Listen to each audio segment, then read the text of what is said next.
Bueno, entonces vamos a pasar a explicar las instrucciones.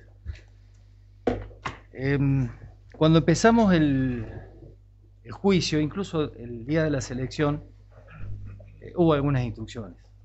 Especialmente fueron en la apertura del juicio.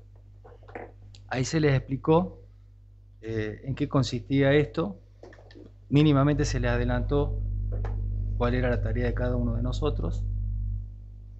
Y se le adelantó también algunas cuestiones que tienen que ver con el principio de inocencia y el deber del fiscal o los acusadores de destruir ese principio de inocencia. El código en esta parte dice que yo les tengo que dar instrucciones a ustedes de qué es lo que tienen que hacer una vez que se retiren de esta sala. ¿Bien? Se van a retirar, cuando yo les diga, van a recibir las copias de las instrucciones. Acá hay 6 juegos de instrucciones.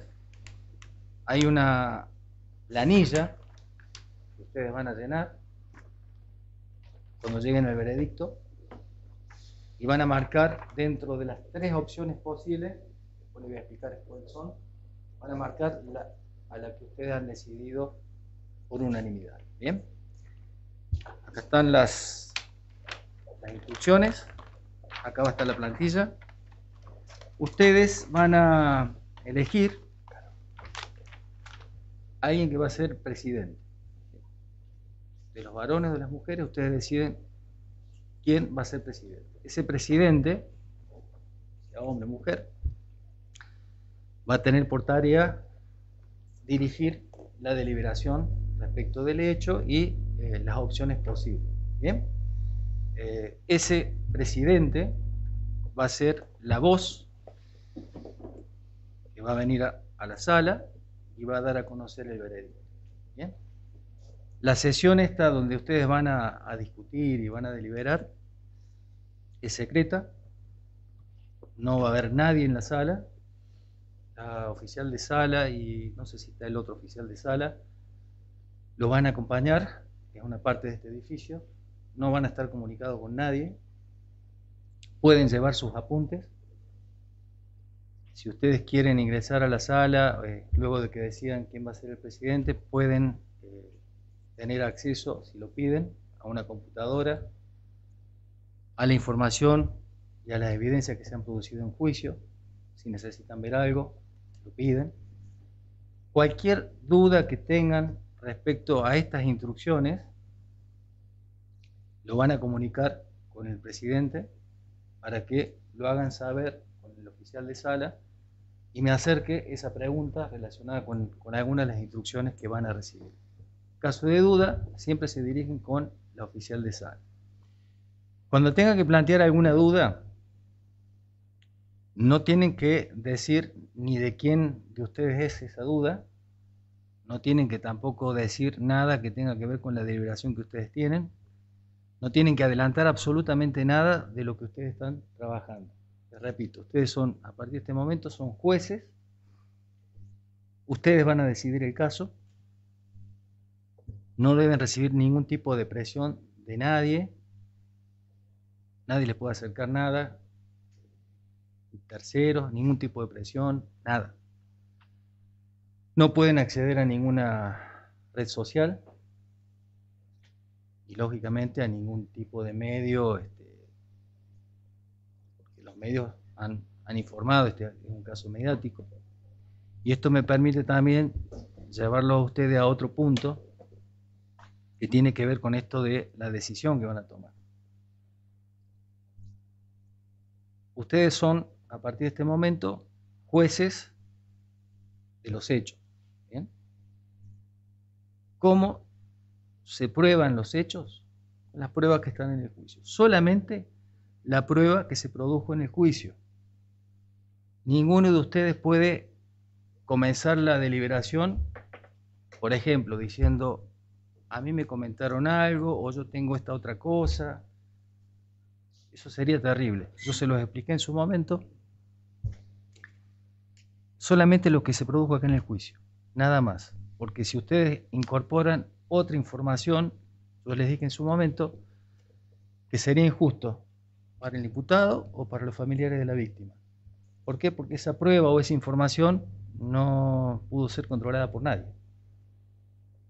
Entonces, manéjense solamente con lo que ustedes tuvieron en el juicio. Entonces, se van a retirar después con estas instrucciones y van a deliberar el tiempo que sea necesario para que ustedes puedan llegar a un veredicto. El veredicto tiene que ser por unanimidad.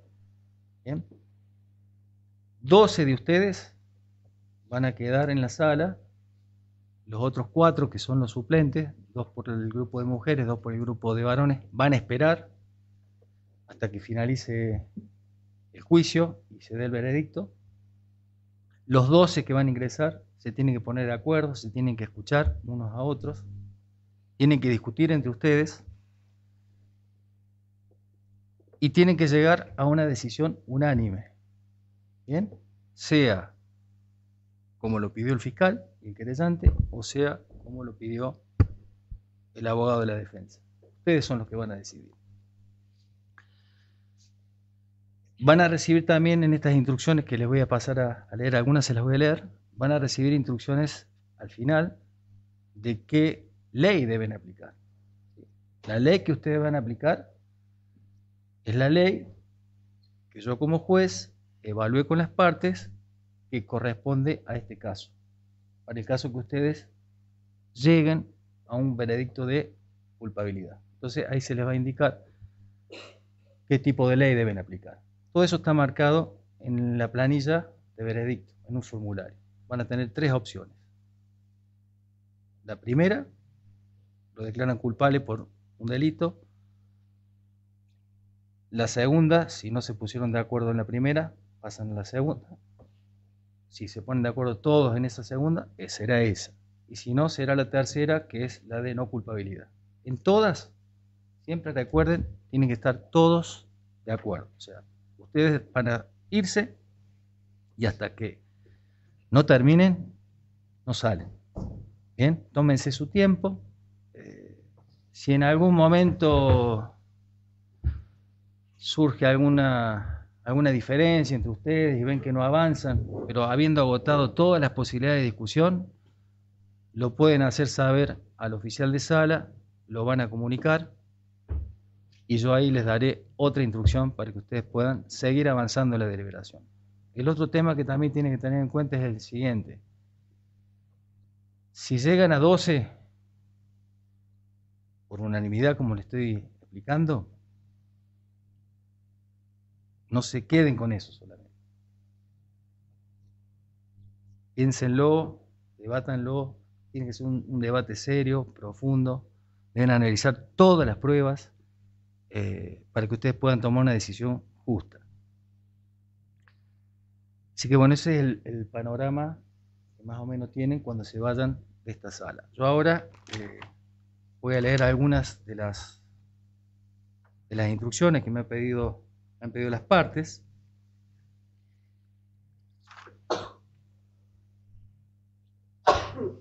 Algo que no les dije, pero sí se los expliqué al comienzo del juicio, tenía que ver con cuál era su función y cuál era la mía. ¿Bien?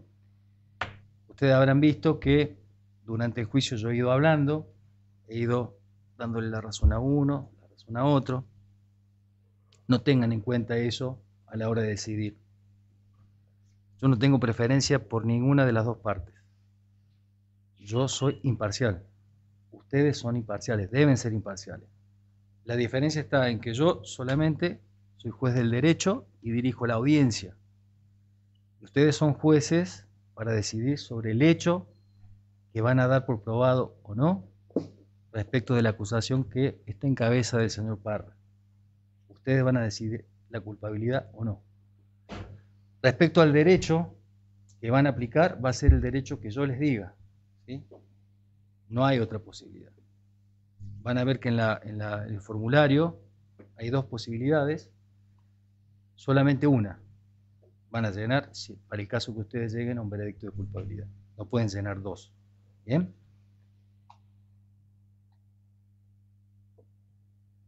Cuando deliberen, siéntanse libres de decir sus opiniones, hablen mucho. ¿sí? Recuerden esto que les dije al comienzo de abrir la cabeza. No entrar a la sala ya con una idea, para mí es culpable, para mí es no culpable. No, no vayan con esa idea. Vayan dispuestos a escuchar al otro. Vayan dispuestos a hablar ustedes para que el otro también los pueda escuchar. Y si tienen que cambiar de decisión a medida que van escuchando las distintas posiciones de los que integran el jurado, si tienen que cambiar, cambien. Ustedes hicieron un juramento al comienzo, que es de dictar un veredicto de acuerdo al leal saber y entender. ¿Sí? ¿Qué significa esto? Que ustedes tienen que ser sinceros, tienen que ser honestos en su decisión, que tiene que ser en relación a lo que han visto en el juicio, solamente en lo que han visto en el juicio. Tiene que haber una sinceridad de ustedes a la hora de decidir en función de lo que han visto, en función de la prueba. Nadie les exige que ustedes den motivos, ustedes no van a dar motivos de su decisión. No tienen que escribir o fundar de por qué llegan a esa decisión. Eso lo van a hablar entre ustedes. Y lo que ustedes opinen dentro de la sala es secreto. Ustedes darán el veredicto, terminará su tarea y nadie tiene por qué saber lo que ustedes dijeron dentro de la sala. Nadie se debe enterar, salvo que ustedes lo digan. Yo les diría que no digan absolutamente nada. Es completamente secreto. Nadie va a poder molestarlos por su decisión, sea a favor de una de las partes, o en contra, o lo que fuere. Pero les pido esto, vayan dispuestos a hablar, a discutir, a escuchar razonablemente lo que el otro le diga, a analizar con un sentido común la prueba. Esto es importante, usen el sentido común. Si ustedes analizan la prueba y les convence lo que dice el fiscal o lo que dice el querellante, pues bien, tendrá que declararlo culpable. Por el contrario, si analizada la prueba, con esto, razonablemente ustedes advierten que lo que dijo el señor defensor en su exposición se acerca a su posición, pues tendrán que declararlo no culpable. Existe una frase que está colocada en las instrucciones, que después se las voy a explicar con más precisión, que tiene que ver con esto de superar un estado de duda. Van a ver la expresión que ustedes tienen que decidir, más allá de toda duda razonable, si la persona debe ser declarada culpable o no. Eso lo van a ver en varias partes. Lo que ustedes tienen que entender es esto. La certeza absoluta es imposible de llegar, ¿sí? Es casi imposible. Dudas va a haber, ¿sí? Porque no es posible abarcar todo ese abanico de posibilidades que existen. Puede ser por falta de prueba, o puede ser porque no se interrogó adecuadamente, o por lo que fuere, o por que el testigo no se acordó. Quizás tengan ustedes algunos interrogantes. Pero lo más importante es que si ustedes, a pesar de las dudas que tengan, están convencidos de que la prueba es suficiente para una declaración de culpabilidad, pues bien, quédense tranquilos con eso y declárenlo culpable. Si por el contrario, ustedes tienen muchas dudas y razonablemente ustedes no pueden declarar la culpabilidad por falta de esta prueba, pues bien, tendrán que declarar no culpable. Recuerden esto, no hay certeza absoluta. Actúen como si... Yo siempre tengo este ejemplo de lo que ocurre en la vida diaria. Ustedes usan el sentido común. El ejemplo que se me ocurre para facilitarles la tarea sería el siguiente. Se pierde el control remoto en la casa. Y uno, ¿qué es lo que hace? Empieza a ver quién fue el último que lo utilizó, entra a preguntar, hasta que aparece el control remoto. Y en una de esas el control remoto no aparece. Pero esa investigación que le estoy haciendo en el sentido común en el día a día es más o menos lo que han hecho las partes, que han tratado de reconstruir cada uno desde su posición qué es lo que pudo haber ocurrido en este caso. Bien, el fiscal trabajó, la querella trabajó para probar que la víctima fue asesinada por el acusado Parra. Esa fue la línea de la acusación. La defensa trabajó por otra línea, que Parra no fue el que la mató. Entonces ustedes deben convencerse a través de la prueba y decidir. Esto es muy importante que lo tengan en cuenta. No se cierren, hablen, no pueden utilizar información externa, no se dejen presionar ni por lo que accidentalmente hayan leído o algún comentario que les hayan hecho. Lo importante es lo que pasó acá, no afuera. Cuando se sienten a discutir, esto es muy importante, y tengan que tomar una decisión, no lo hagan por lástima, no lo hagan por compasión, ¿sí? Hay una familia que sufrió la pérdida de una hija de una manera brutal, terrible. Las partes han estado de acuerdo en esto, por eso lo digo. Esa familia necesita justicia. No trabajen por lástima, trabajen por las pruebas. Del otro lado, hay un acusado que necesita una sentencia que sea justa. No trabajen por compasión.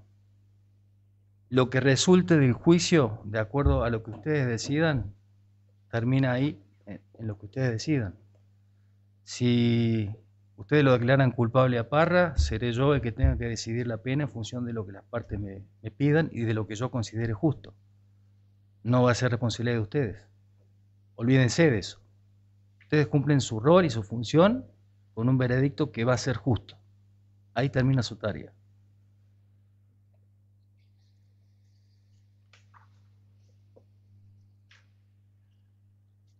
Ya les expliqué cuál es la tarea suya como jurado.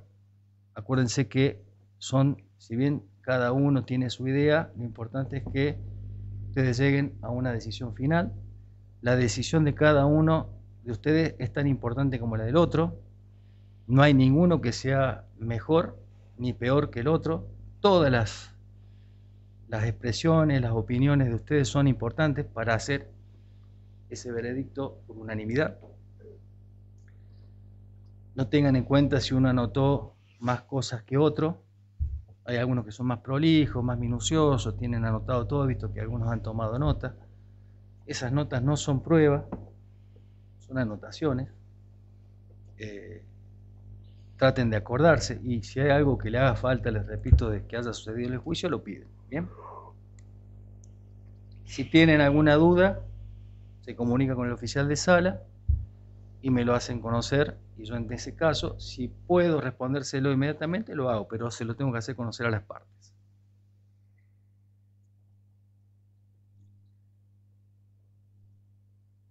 Ahora les voy a leer, porque esto me pidieron las partes, que trate de ser lo más preciso posible, con el tema de las instrucciones que el código a mí me exige que les explique a ustedes, que tienen que ver con la presunción de inocencia. Respecto de este punto, recuerden que es obligación del fiscal destruir el principio de inocencia. Yo no sé si se acuerdan, en un momento les dije que todos los ciudadanos, de acuerdo a la Constitución, tanto nacional como provincial, tenemos un estado de inocencia, se nos debe presumir inocentes hasta que una sentencia nos declare culpables. ¿Bien? Entonces, ese principio de presunción de inocencia rige en este juicio. Y esto implica que el fiscal, principalmente, y la parte querellante también, que acompañan, ellos son los que tienen que destruir ese principio de inocencia con la prueba que se ha producido en el juicio. Yo ya les expliqué cuál es la acusación que tiene Parra y cuál es su defensa. Recuerden que la defensa no está obligada a probar la inocencia, sino que es la parte acusadora que tiene que probar que no es inocente. Esto tiene que ver también con el derecho que tiene el acusado, que yo se lo expliqué, a declarar y a guardar silencio, y que si declara, su declaración puede ser valorada por ustedes, esa declaración es prueba también. Y también si ustedes advierten que miente o que ha mentido en algunos pasajes de su declaración, ustedes lo pueden valorar incluso en contra. Para ello van a contrastar si lo que les ha dicho tiene alguna correspondencia con la prueba, y eso son ustedes los que van a decidir eso. Les expliqué recién que existe algo que se llama, o que está en el Código Procesal, que ustedes tienen que resolver más allá de toda duda razonable respecto a la culpabilidad para el caso que fuera así. Yo les voy a leer para que no haya ningún equívoco. La frase "más allá de toda duda razonable" es muy importante. Cada vez que usen la expresión duda razonable en sus deliberaciones, deberán considerar lo siguiente: una duda razonable no es una duda inverosímil, forzada, especulativa o imaginaria. No es una duda basada en lástima, piedad o prejuicio. Es una duda basada en la razón y en el sentido común. Es la duda que surge de una serena, justa e imparcial consideración de toda la evidencia o prueba admitida en el juicio. Es aquella duda que de manera lógica puede surgir de las pruebas, por contradicción en las pruebas o por falta de pruebas en apoyo de la acusación. No es suficiente con que ustedes crean que el acusado es probable o posiblemente culpable. En ese caso, ustedes deberán declararlo no culpable. No obstante ello, deben tener en cuenta que resulta casi imposible probar un hecho con certeza absoluta o matemática. No se exige que el fiscal y la querella así lo hagan. La certeza absoluta es un estándar de prueba que es imposible de alcanzar. Sin embargo, el principio de prueba, más allá de toda duda razonable, es lo más cercano que existe a la certeza absoluta. Es mucho más que un simple balance de probabilidades. Si al finalizar la deliberación y después de haber valorado toda la prueba rendida en el juicio, ustedes establecen que el acusado fue quien cometió el hecho, deberán emitir un veredicto de culpabilidad, ya que ustedes estarán convencidos, a partir de la prueba producida, de su culpabilidad. Si al finalizar el caso, y basándose en toda la prueba o en la inexistencia de prueba en apoyo de la acusación, ustedes no están seguros, más allá de toda duda razonable, que alguno o todos los delitos se hayan cometido o que el acusado no fue quien lo cometió, ustedes deberán declararlo no culpable. Acuérdense esto que les dije del sentido común. Hagan cuenta de que tienen que decidir en función de lo que razonablemente han advertido. Y si tienen que escoger por una prueba o por la otra, háganlo en función de lo que ustedes razonan de acuerdo a su sentido común. Esto no es un tema de me gustó esta prueba, no me gustó esta prueba y me decido por él. No, tiene que haber siempre una explicación. Eso se lo tienen que explicar entre ustedes. ¿Bien? De eso se trata el juicio y la valoración de las pruebas. Respecto de la declaración del imputado, yo ya les expliqué que tiene el derecho a negarse a declarar y que si no declara o no responde preguntas, ustedes no lo pueden tomar en contra de él, ¿sí? Ustedes escucharon en este juicio la declaración que él dio en su momento. Él no está obligado a decir la verdad. Él, si mintió, no le van a hacer una causa por falso testimonio como se le puede hacer un testigo, ¿sí? Pero sí, para el caso que ustedes crean de que lo que le haya dicho Parra en esta sala, si ustedes creen que ha mentido, bueno, lo pueden valorar en contra. También tengan en cuenta que se ha escuchado en el juicio audios que tienen que ver, por ejemplo, con 2 entrevistas radiales y también con una comunicación telefónica que fue del día de ayer, si lo recuerdan. Eso también integra la prueba y ustedes lo pueden valorar. ¿Bien? El tema de que el imputado en algún momento lo hayan citado o convocado para hacer una prueba psicológica, que es algo que se informó en el día de la fecha, y que él se haya negado, es un derecho que también tiene. ¿Bien? Es un derecho negarse a hacer ese tipo de pruebas. No tiene ningún sentido que una persona sea obligada a ir a un psicólogo, por ejemplo, en el que va a tener que hablar y responder preguntas, y si no lo quiere hacer, nadie lo puede obligar. ¿Bien? Pero también tengan en cuenta que hay otros tipos de pruebas, como por ejemplo un ADN, que es distinto. ¿Por qué? Porque si el imputado se niega a dar su ADN, se lo pueden extraer compulsivamente. Esto también se los tengo que explicar. Valoración de la prueba. Hay prueba directa y hay prueba indirecta. Prueba directa.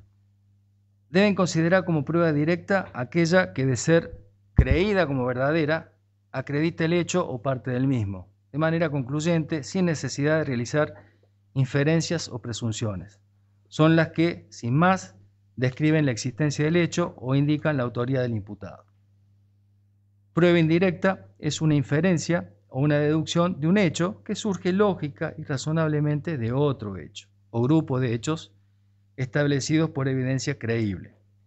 Un hecho puede ser probado por prueba directa o indirecta, o por una combinación de ambas. A fin de tomar una decisión, ustedes deben considerar cuidadosamente y con mente abierta la totalidad de la prueba presentada durante el juicio. Son ustedes quienes deciden qué prueba es creíble o no. Puede encontrar algunas pruebas no confiables o menos confiables que otras. Dependerá exclusivamente de ustedes qué tanto o qué tan poco creerán y confiarán en el testimonio de cualquier testigo o perito. Ustedes pueden creer o no creer solo una parte o la totalidad de la prueba. Cuando ustedes estén en la sala de deliberación del jurado para analizar el caso, utilicen el mismo sentido común que usan a diario para saber si las personas con las que se relacionan saben de lo que están hablando y si están diciendo la verdad. No existe una fórmula mágica para decidir qué tanto o qué tan poco creerle al testimonio de un testigo o la medida en la que confiarán en él para decidir este caso. Los testigos declaran de lo que han visto, de lo que han escuchado, de lo que han percibido con los sentidos.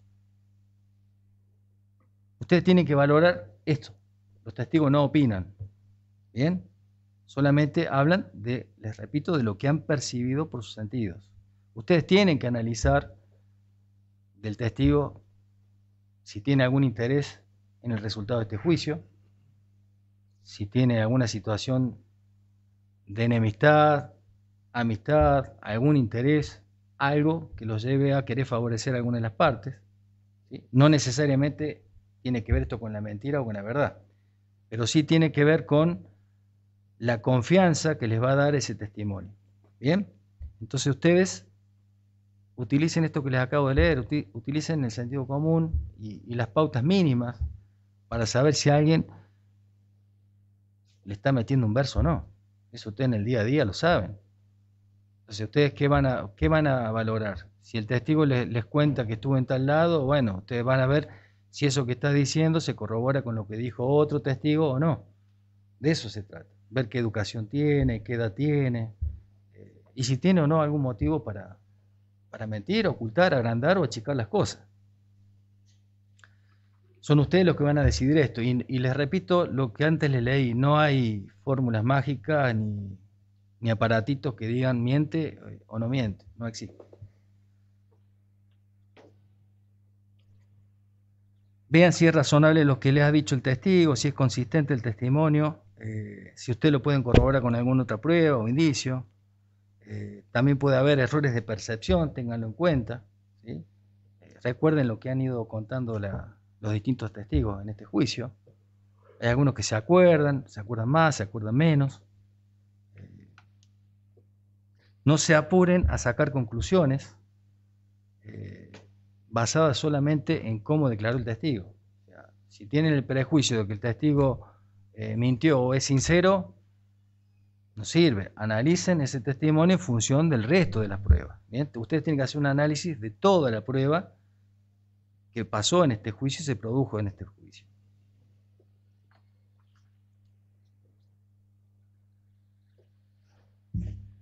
Recuerden, un jurado puede creer o descreer de toda o de una parte del testimonio de cualquier testigo. Al tomar su decisión, no consideren solamente el testimonio de los testigos. También tengan en cuenta el resto de las pruebas que se presentaron.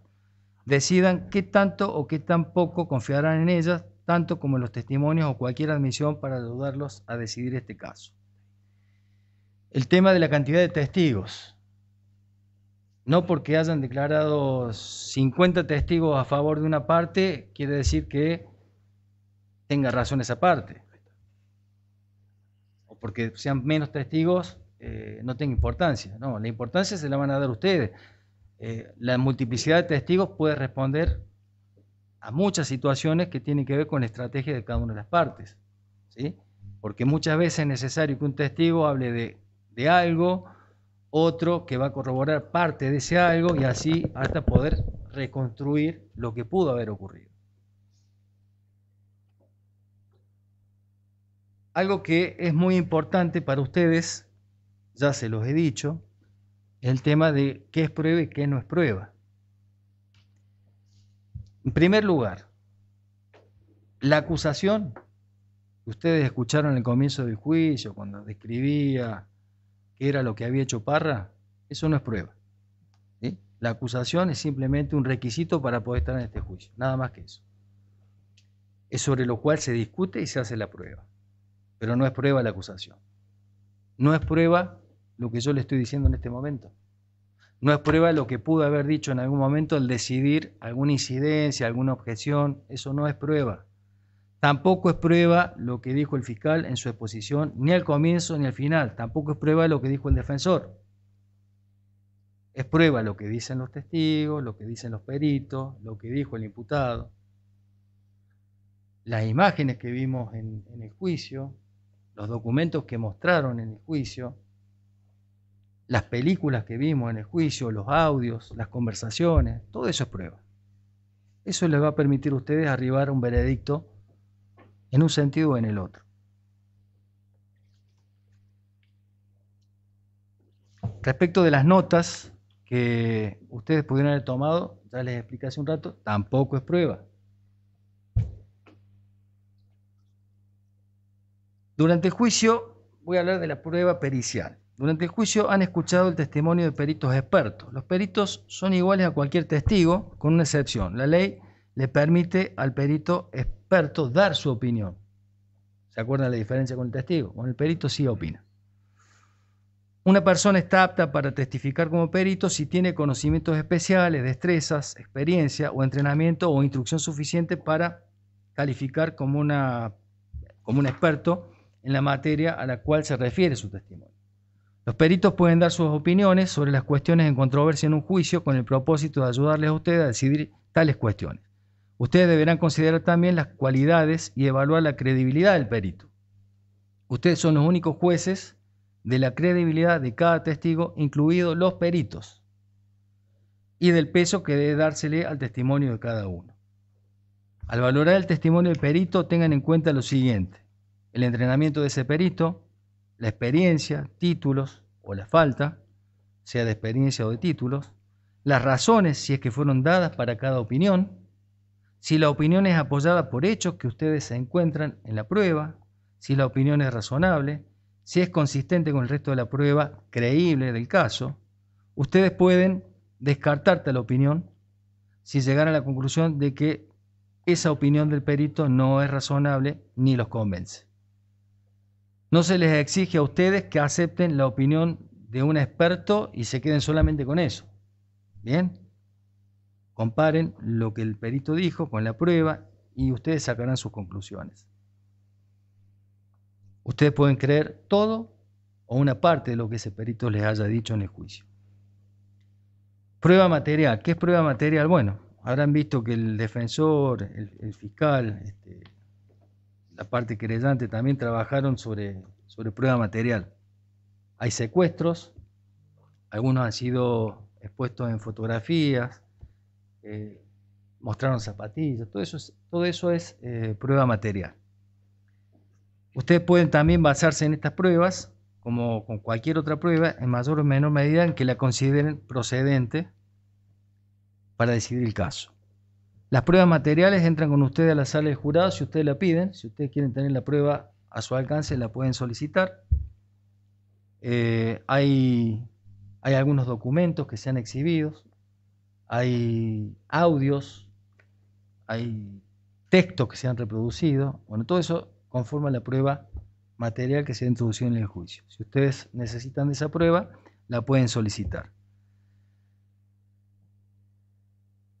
Existe algo también que ha pasado en este juicio, es lo que denominamos testimonio de oídas. ¿Qué es un testimonio de oídas? Hay testigos que vienen al juicio y declaran, por ejemplo, de haber escuchado que tal o cual persona dijo tal o cual cosa. ¿Bien? ¿Qué significa esto? Que ese testigo está probando que esa persona o tal otra dijo eso, pero no necesariamente que lo que dijo sea cierto o falso. ¿Se entiende? Si un testigo vino acá y dijo que escuchó al vecino que contaba que había estado en Miami, por ejemplo, eso no prueba que el testigo estuvo en Miami. Eso prueba que el vecino lo escuchó contar tal cosa, que estuvo en Miami. Para probar que estuvo en Miami habrá que ver si tiene pasaje, si hay fotos, otros medios de prueba. ¿Bien? Creo que con esto he agotado todo lo que es la valoración de la prueba. Luego al final les voy a pedir a las partes si ha omitido algo respecto a la valoración de la prueba, ustedes consideren que sea importante, lo completamos. Respecto de estas instrucciones que yo les estoy dando, tampoco es prueba. ¿Bien? Como tampoco lo será si ustedes preguntan algo luego de entrar a deliberar y lo que se les diga tampoco va a ser prueba. Lo último que les quiero decir respecto de la víctima, ¿sí? La víctima no ha sido aquí juzgada. La víctima no está. Habrán escuchado por ahí que no está para defenderse. Entonces, tengan en cuenta esta situación.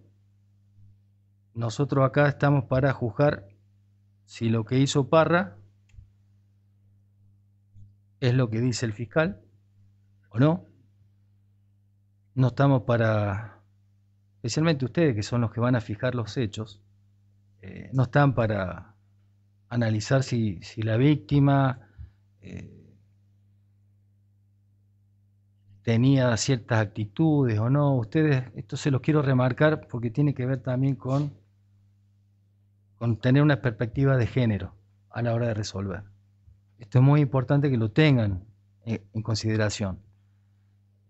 Existen, yo no sé si se los leí en algún momento, pero existen ciertos estereotipos en nuestra sociedad, prejuicios, que vienen diría por siglos, por años, que se vienen repitiendo, donde el concepto de mujer, desde una visión machista, está circunscripto a que se deben comportar de tal manera, que no pueden relacionarse a la vez con uno o más personas, que tienen que ser decorosas, que tienen que ser pudorosas, y un montón de prejuicios que ustedes tienen que descartarlos, ¿sí? Y existe algo que tiene que ver con lo que han explicado, se ha aplicado en este juicio, que después les voy a leer, porque es una de las partes de la acusación que tiene que ver con el tema de la violencia de género, ¿sí? Como contrapartida de juzgar con perspectiva de género, tiene que ver con que ustedes analicen el caso y vean si se han dado situaciones de desequilibrio que tienen que ver con cuestiones culturales. ¿Bien? Entonces son ustedes los que van a tener que hacer un esfuerzo de equilibrar esta situación y no condenar a la víctima por lo que haya hecho o por lo que no haya hecho. Los jóvenes tienen otros códigos, tienen otra forma de relacionarse, muy diferente al de las personas mayores. El jurado está integrado, por suerte, está muy bien seleccionado. Además de la paridad de género, hay distintas edades, pero tengamos en cuenta eso a la hora de valorar la prueba. Ténganlo, pero bien presente, la víctima no está para defenderse. Ustedes no están para cuestionar si salió con uno, si salió con otro, si como en algún momento se escuchó la palabra chongueo. No utilicemos esto para descalificar. Lo que se está juzgando acá es algo muy grave. ¿Bien? La víctima no está. Entonces tengan en cuenta lo que les digo, por favor, despójense de prejuicios de machismo, de evaluar que la mujer está para determinadas labores, para ocupar determinados roles, de acuerdo a pautas que vienen, les vuelvo a repetir, de generación en generación, y que la colocan a la mujer en una situación desventajosa respecto del hombre, solamente por una cuestión de prejuicio. Vamos a pasar a la ley que ustedes van a tener que aplicar para el caso que evalúen que Parra sea culpable, que ustedes los declaren culpable. En el formulario que van a tener para llenar al final, hay 3 opciones.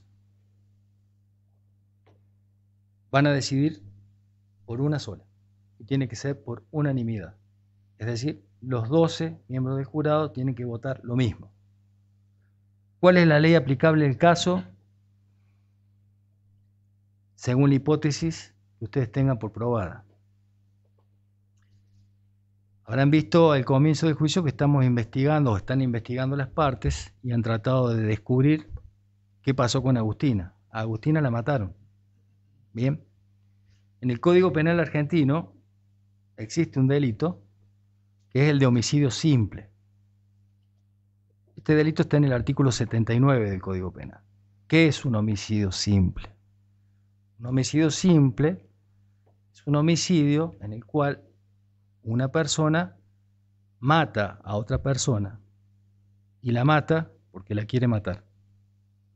Es una persona que mínimamente se representa que va a hacer algo que va a terminar con la muerte de una persona.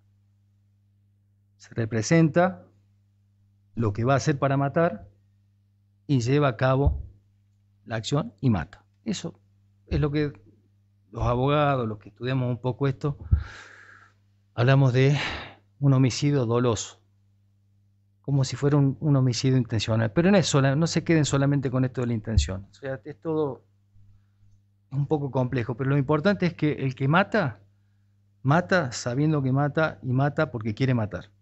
Eso es homicidio simple. Entre las opciones que ustedes van a tener en el formulario de veredicto, se encuentra una que dice declarar culpable a Pablo Parra por homicidio simple. ¿Bien? Otra de las opciones que van a tener es la del delito de femicidio. El delito de femicidio está en el artículo 80, inciso 11 del Código Penal y es la hipótesis de cuando un hombre mata a una mujer y lo hace por actos que implican violencia de género.